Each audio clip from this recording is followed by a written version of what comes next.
930 people were diagnosed with COVID-19 in Kyrgyzstan for the past day, the Republican headquarters report. According to the information in Bishkek, 528, Osh 4, Chuy region 142, Osh region 43, Talas 16, Narin 17, Issyk-Kul 57, Jalalabad 67, Batken 56 people were diagnosed with COVID-19. And 1,460 people recovered for the past day, but 13 patients died from COVID-19 across the country.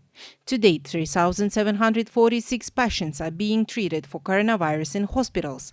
12,164 people are outpatients. Since the beginning of the pandemic, 161,015 people have been infected with the coronavirus in Kyrgyzstan. 141,499 of them recovered and 2,301 died.